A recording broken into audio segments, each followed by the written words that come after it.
Ganesh. What is going on, YouTube? Hope you guys are doing fantastic today.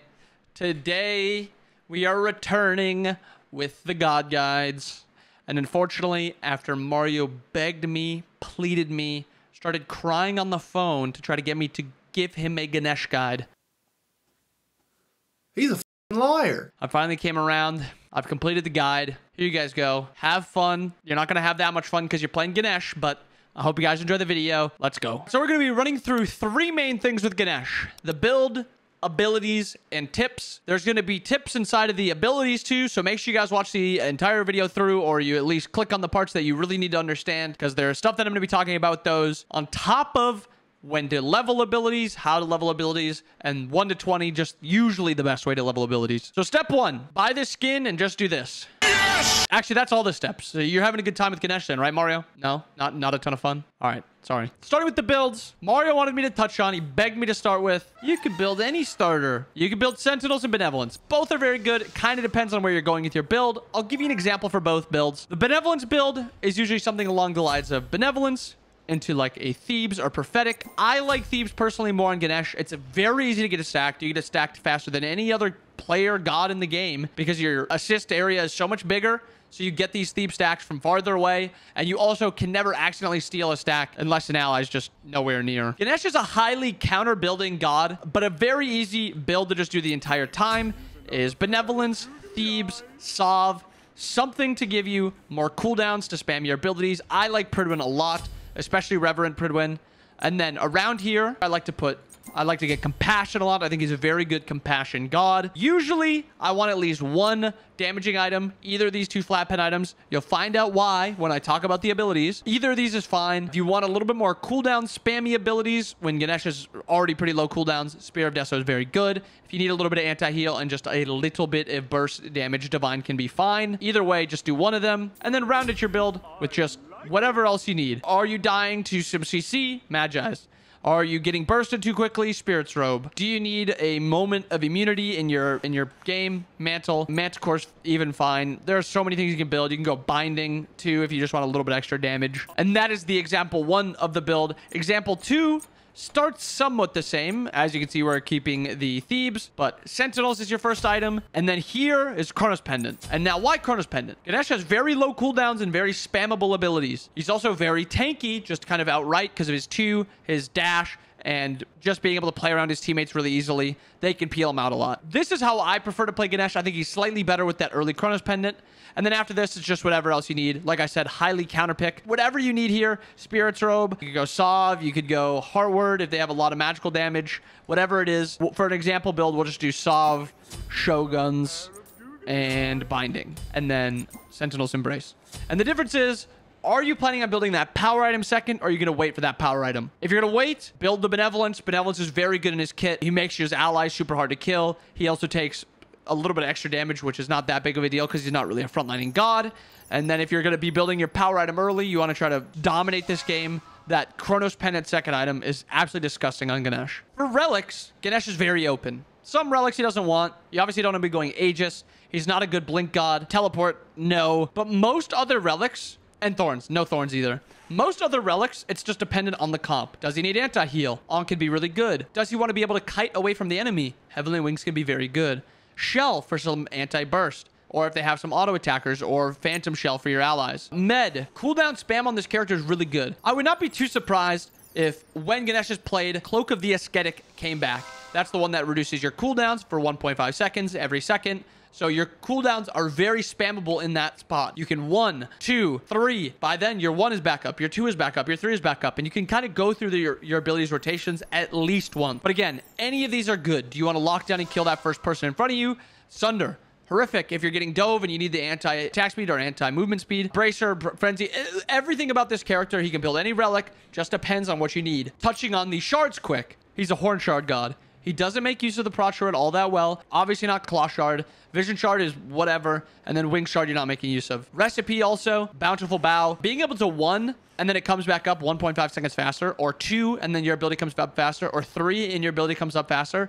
is incredible. It's a lot better than these extra protections from this, and you don't need, these two are both terrible on him, and you don't need golden gooseberries on him. Now let's talk about the abilities. What is Ganesha's passive? Good Fortune. I think this is probably the weakest part about Ganesha's entire kit. Anytime Ganesh deals a killing blow, the nearest friendly god receives credit for the kill, and Ganesh receives the reward for an assist instead. In addition, his assist range is increased by 20, and the time he loses assist credit is increased by 5 seconds. He's an assist god, and his allies will be kill gods. Very rarely are you getting kills on this god. If you have a game with like 3 kills, congrats, you're in like the 0.001%. You're like a billionaire in Smite terms. Now, granted, it seems okay, but it's a very lackluster passive when you compare it to a lot of other Guardians passives. Fafnir, you're getting extra gold, you're getting protections. Charon, you're just getting free extra health through stacks, so on and so forth. It's a pretty lackluster passive, but it doesn't really matter. His kit doesn't really need this great passive. Ganesh 1, Turn of Fate. Ganesh curses his enemies with his considerable willpower, damaging them. For each enemy god he hits up to a max... Each enemy, he hits up to a maximum of 5. All allied gods within 55 units of Ganesh gain bonus damage. Bonus damage, not bonus power. Bonus damage is better than bonus power because it's just everything is increased. If your Reaver hits for 300, it'll hit for 330 instead, so on and so forth. All numbers will be increased. On top of that, this ability goes down in cooldown when you put points into it, but this is his lane clear. This is his damage ability. This is just the ability that you are maxing first 99 times out of 100. Ganesh 2, Ohm. It's a channeled ability for 1.8 seconds, and it grants your allies within... It doesn't even tell you how many units. I think it's about 55 units. No. 35 units. I had to check just to see what the range on it. Oh, it says up there, 35 units. So in 35 unit radius, he's giving protections, and he's silencing enemies in this little cone area. Enemies on the outside of it, nothing happens to them, but allies on the outside of it, of this cone, they get those protections along with allies also in the cone. Remove obstacles. Ganesh charges forward, hooking an enemy with his goad and holding them in place. Is that like his tusk? Ganesh charges forward, hooking an enemy with his goad, holding them in place and damaging the enemy before knocking them up. While dashing, Ganesh passes through player-made deployables. 2 big things about this. It's a dash ability that stops on the first enemy god. So it is something you can body block, and it's something you can get body blocked by enemies by. Enemy gods, specifically. And then the second part is, you dash through player-made walls. Ymir, Thor, Kabrakan. All these walls, you can dash through them. Keep that in mind always, because it's a big counter that these gods with dashes usually just get walls picked into them. It's not the same thing for Ganesh. Ganesh can just dash through those walls. And then Ganesh's ult, Dharmic Pillars, probably the best part about his kit, the most fun part about his kit. Ganesh summons the 4 great pillars of righteousness to imprison his enemies between each pair of pillars. A magical field is created, and enemies who pass through the field take damage, are slowed, and have their protections reduced for 3 seconds. The first tick of this damage does an additional 60%, and enemy minions and jungle monsters take 40% of this damage. It lasts 6 seconds, damage per hit is 90, it slows by 35%. The protections are reduced from 15 all the way up to 55 at level 5. And it lasts 3 seconds. Now, the biggest part I want to touch on with this character is when you get to level 20 or a little bit before, maybe 17, 18, 19, all of his abilities are low cooldowns. 75 seconds on ult. One of the lower ults in the game. His Ohm is 10 seconds. His dash is 12 seconds. His 1 is 12 seconds. These are all very low cooldown abilities. They're very spammable. Don't get caught out spamming these abilities and using them in incorrect situations. If you need the damage from your 1, obviously use it. If you need to silence somebody, obviously use it. But don't just go spamming these abilities. Now let's touch on ability leveling. What is the order you want to level your abilities? Well, starting off, level 1. Do you need your ability to clear? If you're playing Conquest, the answer is yes. You do your only good damaging ability. For a second ability, it comes down to, do you want to have your dash or your other ability if you get ganked? You want to have your dash. 99 times out of 100, unless your 2 leveling right there gets you a kill, just put a point into your 3. At level 3, this is where you can make a decision. Do you want a little extra clear and priority on farming, or maybe that ability to last hit that shield camp buff? You can put your ability into, or another point into your 1.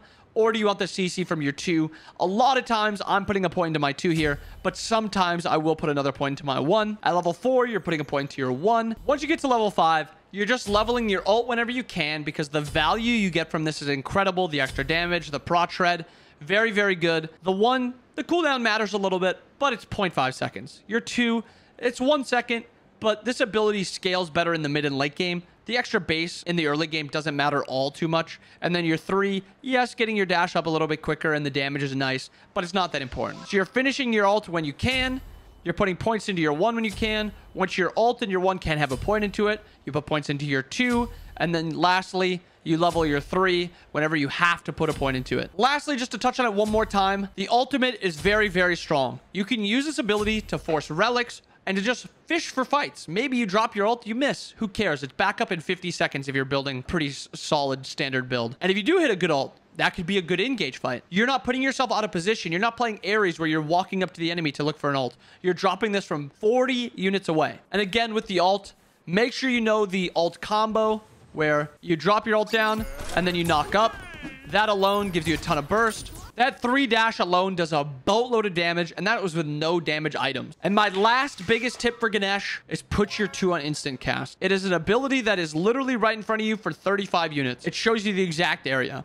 It shows you the area that it's silencing in, so you don't have to guess. Put it on instant, so if somebody blinks onto your ally, you can instantly silence him, either forcing beads from him or he doesn't have beads, and then you just completely disengage that fight. Put your 2 on instant. Honestly, I'd recommend instant on every one of Ganesh's ability except his ult. For his ult, put it on normal. Get used to it. Maybe if you get to a point where you're super comfortable with it, put it on instant. I like to use it on instant, but I've been playing the game for a long time. There it is. I hope you guys enjoyed the video. I hope you guys have a wonderful rest of your day. If you guys have any tips for people also, maybe you're Ganesh one trick and you have some ideas for how to whoever is watching this video can improve with Ganesh, drop them down below. If there's anything really good, I'll pin it. But I hope you guys enjoyed the video. I hope you guys have a wonderful rest of your day. Make sure you guys subscribe. See you guys again next time. Peace.